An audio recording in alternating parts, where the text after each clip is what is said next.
In the aftermath of the Cowboys' disappointing loss to the Detroit Lions, one question has surfaced repeatedly. Did fatigue finally catch up to Dallas?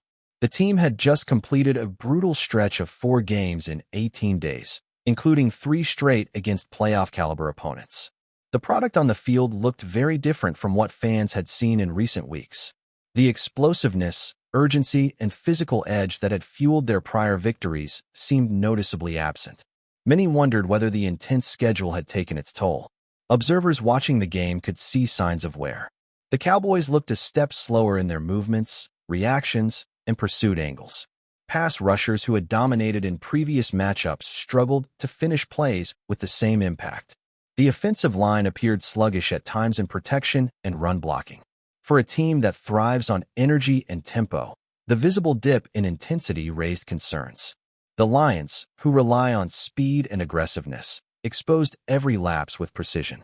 The Cowboys' coaching staff avoided using fatigue as an excuse, but the question lingered. Even analysts acknowledged the team showed signs of physical and mental strain.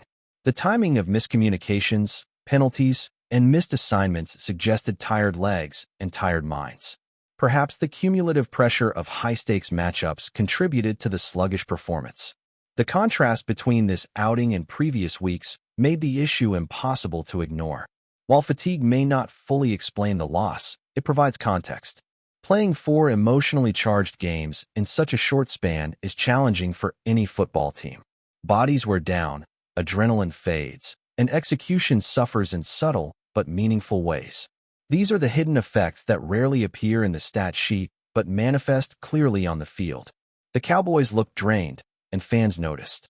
Still, acknowledging fatigue doesn't diminish the loss or absolve mistakes. It sets the stage for understanding how and why the team underperformed. And it raises the larger question: how much did schedule intensity contribute to the outcome? Both teams faced similar conditions, but results differed. Those who point to fatigue as the primary reason for Dallas' struggles must also consider Detroit's situation. The Lions played 4 games in 19 days, nearly identical to the Cowboys' schedule. They too dealt with physical exhaustion, travel demands, and preparation challenges. Yet Detroit performed with superior energy and execution on game day. This invites discussion about why one team adapted better than the other. Detroit had one notable advantage: 3 consecutive home games. While that does not eliminate fatigue, it reduces travel strain and helps maintain routine. Home environments also boost confidence and rhythm. The Cowboys, on the other hand, had to travel for the final game of their stretch, a factor that may have compounded fatigue. Even so, the Lions still faced the same condensed schedule and overcame it more effectively. The difference in execution was stark. Detroit maintained high tempo, sharp tackling, and aggressive pursuit throughout the contest. Their energy level held steady across all 4 quarters.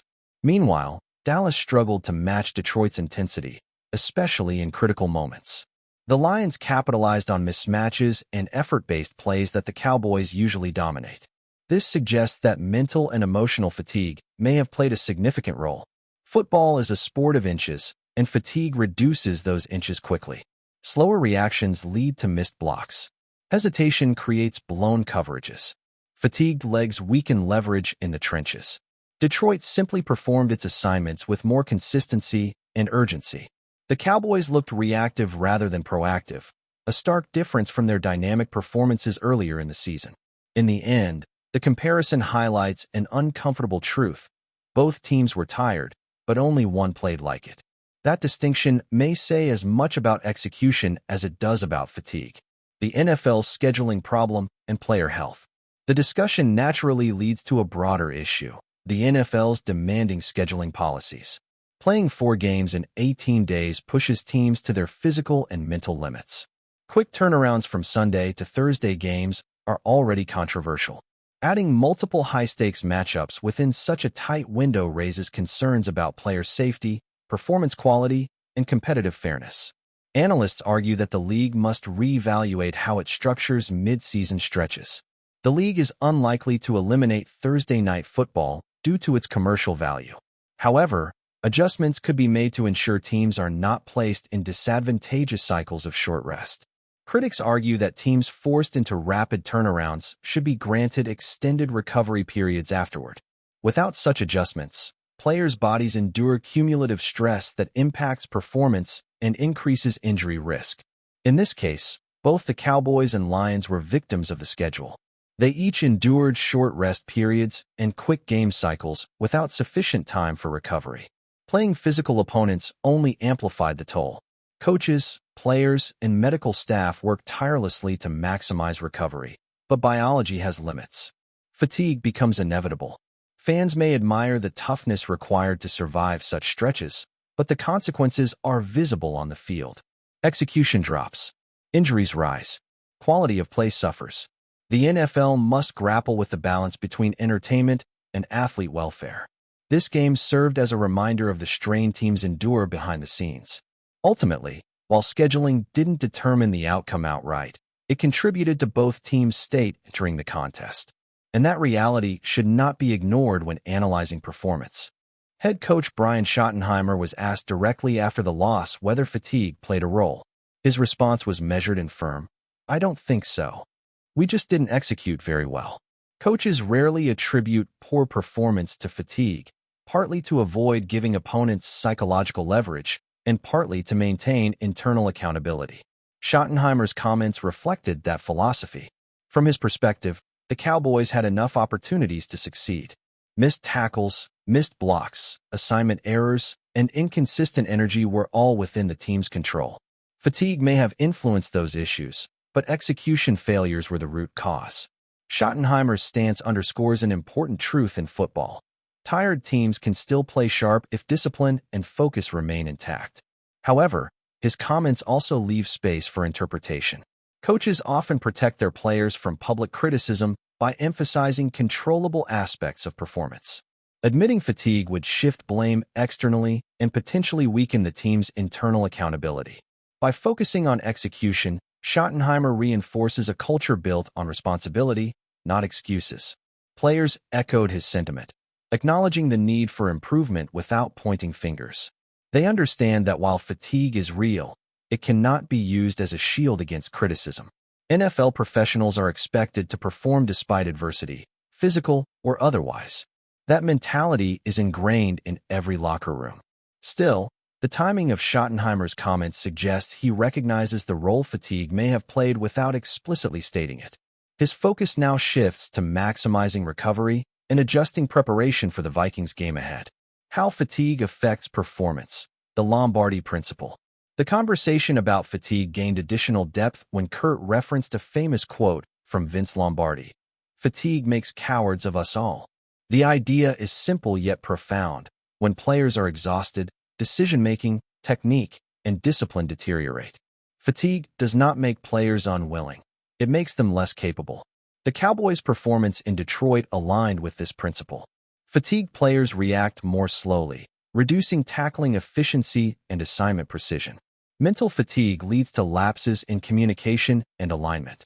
Even small technique breakdowns can shift momentum dramatically in the NFL, where skill gaps are razor-thin. Against Detroit's fast-paced offense, the Cowboys looked half a step behind on too many plays. The Lions exploited these weaknesses effectively. They pushed the tempo, forced mismatches, and ran plays designed to stress tired defenders. Detroit's execution amplified the effects of fatigue, making the Cowboys appear disjointed. While not the sole factor, fatigue acted as an undercurrent influencing multiple aspects of the game. Understanding fatigue's role does not excuse the mistakes, it contextualizes them. Players and coaches must prepare for physical and psychological strain throughout the season. The best teams learn to manage fatigue while maintaining discipline and performance standards. This loss serves as a reminder that even elite organizations are vulnerable to the cumulative effects of short rest and demanding schedules. Lombardi's quote resonates because it reflects an undeniable truth about competition. Tired teams rarely win battles of will or precision. The Cowboys learned that reality in Detroit. The Cowboys' travel disadvantage. Another factor influencing the performance was the Cowboys' travel demands. While Detroit also played 4 games in a compressed time frame, they hosted 3 straight games at home. Travel, even when relatively short, disrupts recovery routines, hydration cycles, sleep patterns, and mental preparation. For elite athletes, these subtle disruptions can significantly affect performance. Travel fatigue manifests in ways fans often overlook. Body clocks shift, muscles tighten, and mental focus must be recalibrated. The Cowboys entered Detroit at a natural disadvantage, even if only marginal. When two exhausted teams meet, any small edge matters. Detroit's home field comfort gave them stability, while Dallas had to overcome additional logistical strain. Still, the Cowboys refused to cite travel as an excuse. Players understand that road games are part of the NFL landscape. They must adapt and compete regardless of external conditions. But acknowledging travel's impact helps explain why the Cowboys struggled to match Detroit's tempo. The Lions appeared fresher, quicker, and more synchronized in their assignments. Whether the difference stemmed from travel, fatigue, or preparation, the result was evident on the field. Detroit earned the win through superior execution, not advantage alone. Ultimately, the Cowboys must learn to elevate their performance under adverse circumstances. Travel is unavoidable, execution is not. Despite all contextual factors, fatigue, travel, scheduling, the Cowboys remain clear on one point. They did not play well enough to win. Players and coaches admitted this after the game. Missed opportunities, inconsistent energy, and technical breakdowns overshadowed any external obstacles they faced. The Lions played cleaner, faster, and more disciplined football. The Cowboys have endured similar stretches in past seasons and found ways to prevail. This time, they fell short. Whether due to cumulative strain or internal issues, the standard was not met. The team knows it must improve across the board, especially with the playoff race tightening. Self-inflicted problems remain the primary challenge. Dallas must now channel frustration into focus. Blaming external factors risks undermining accountability. Instead, the team is emphasizing recovery, evaluation, and tactical refinement. Schottenheimer's message was clear: execution decides games, not circumstances. The loss serves as a wake-up call. Championship-caliber teams overcome adversity, not succumb to it. The Cowboys know this and must respond accordingly. Their season depends on it. Detroit exposed weaknesses that cannot be repeated. The Cowboys must regain their edge immediately. Moving forward, extra rest and a critical matchup ahead. The silver lining in this situation is that the Cowboys finally have extended rest after the grueling 18-day stretch. This recovery window arrives at a crucial moment, with the Vikings coming to AT&T Stadium. Dallas must use this time wisely to reset physically and mentally. Fatigue may have hindered their performance, but now they have an opportunity to recharge. Preparation for Minnesota demands urgency. The Cowboys cannot afford another sluggish outing, especially against a team fighting for playoff positioning.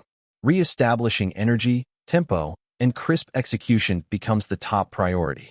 Coaches will adjust workloads, refine game plans, and address communication issues exposed in Detroit. Players must also respond with renewed intensity. Leaders on both sides of the ball will set the tone in practice and meetings. The upcoming matchup represents more than a game. It represents a test of resilience. The Cowboys must prove they can overcome adversity, regain momentum, and compete like a team with postseason ambitions. Fatigue may have played a role in Detroit, but it can no longer be part of the conversation. The Cowboys now control their path from here. And as Schottenheimer said, execution, not excuses, will determine their fate. The next chapter begins with Minnesota. The Cowboys must be ready.